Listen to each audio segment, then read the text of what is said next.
Ranking FIFA naik pesat, PSSI singgung transformasi sepak bola tanah air. Sintayong andalkan pemain Liga 1 jelang Piala Asia U23. Australia berkekuatan kurang, timnas diuntungkan di Piala Asia. Jadi, simak terus berita Timnas PES selengkapnya.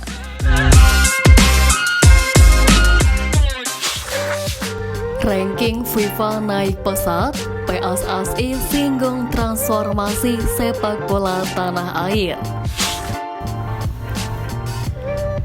Sebagaimana diketahui, Timnas Indonesia naik 8 peringkat dalam daftar ranking FIFA yang terbaru dengan tambahan 30,04 poin. Jika sebelumnya Indonesia duduk di posisi 142, maka kini berada di peringkat 134.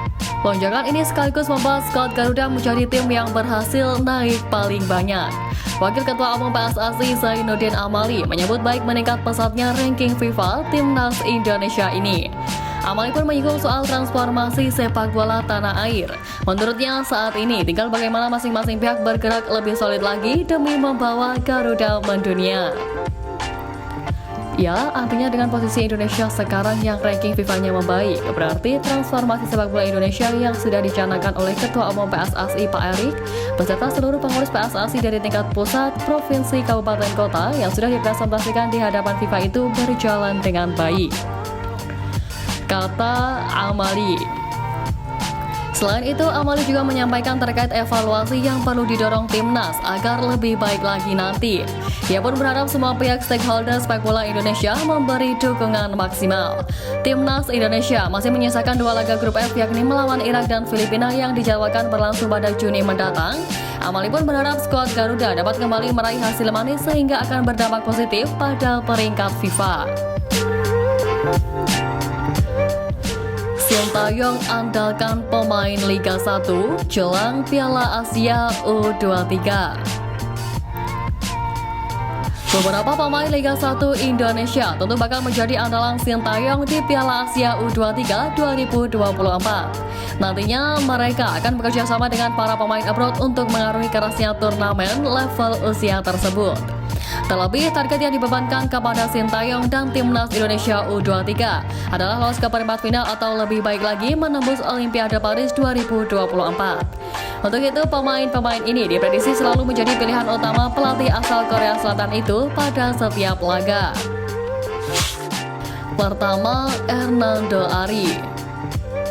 Di pos penjaga gawang, Sintayong jelas akan mengandalkan Hernando Ari. Kiper Persebaya ini memang sudah terbukti kualitasnya di berbagai ajang internasional. Dengan pengalamannya menjadi kiper utama di timnas senior, sudah dipastikan ia akan menjadi andalan. Di antara 3 kiper yang dipanggil Sintayong, maka nama Hernando adalah pemain yang kemungkinan besar akan diturunkan di laga perdana nanti. Kedua, Rizky Ridho. Sebagai bek tengah untuk menemani Komang Teguh dan Muhammad Ferrari, Sintayong jelas akan memilih Rizky Ridho. Bukan hanya untuk menjaga pertahanan, pemain Persija Jakarta ini juga kemungkinan besar akan menjadi kapten tim. Hal itu berkat jiwa kepemimpinannya yang berstatus kapten Timnas Indonesia U22 dan sempat menjadi kapten Timnas Indonesia senior di laga kontra Timnas Vietnam. Ketiga, Ramadan Sananta. Terakhir ada striker asal Persis Solo, Ramadan Sananta. Ex pemain PSM Makassar ini memiliki naluri mencetak gol yang luar biasa tajam. Di Timnas Indonesia senior, ia bahkan masuk dalam daftar top skor kualifikasi Piala Dunia 2026. Dengan ditopang 2 sayap cepat yakni Rafal Strik di kiri dan Fajar Fatur Rahman di kanan, maka Ramadan Sananta akan mendapat pasokan bola yang cukup. Karena itu besar kemungkinan dirinya akan menjadi andalan Sintayong untuk menjadi goal getter Timnas Indonesia U23 di Piala Asia U23. Australia berkekuatan kurang, timnas diuntungkan di Piala Asia. Timnas Indonesia U23 mendapat sedikit kabar baik menjelang tampil di Piala Asia U23 2024. Kabar baik tersebut datang dari salah satu lawan yang akan dihadapi di fase grup Piala Asia U23 mendatang. Ya, Timnas Australia yang menjadi sumber kebahagiaan kecil skuad Garuda Muda sebelum ajang tersebut bergulir. Di turnamen itu, Australia akan tampil dengan kekuatan yang agak kurang. Pasalnya, tim berjuluk Socceroos tersebut tak bisa memanggil beberapa pemain abroad mereka. Sekiranya ada 6 pemain abroad Australia U23 yang tak bisa tampil di Piala Asia U23 2024. Kebanyakan pemain-pemain yang absen tersebut berlaga di kancah sepak bola Eropa. Keenam pemain yang akan absen itu adalah Alessandro Circati, Nicolas Bilakapic, dan Callum Nieuwenhof. Ada pula Cameron Peropion, Nectarios Triantis, dan Patrick Jasbeck yang tak akan bergabung dengan Australia.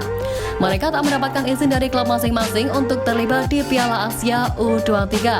Padahal pelatih Australia U23 Tony Fittmar sudah mencoba membujuk klub-klub tersebut. Bahkan ia mengunjungi klub-klub itu satu persatu untuk memastikan izin yang diminta.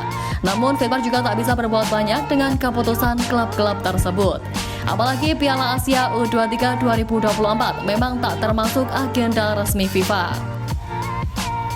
Tony Fittmar pun tak patah arang dengan gagalnya para pemain abroad untuk bergabung. Ia akan memanfaatkan pemain-pemain yang berlaga di kancah Liga Australia sebagai tulang punggung. Sang pelatih yakin pemain-pemain tersebut juga punya kualitas mumpuni untuk tampil bersama Socceroos. Selain itu, ia melihat para pemain muda Australia juga berkembang dengan baik. Ia percaya Timnas Australia U23 akan menjadi tantangan sulit bagi para rival di grup A, termasuk Timnas Indonesia U23. Pertandingan antara skuad Garuda Muda melawan Australia menjadi salah satu laga yang ditunggu. Laga tersebut akan digelar pada 18 April mendatang.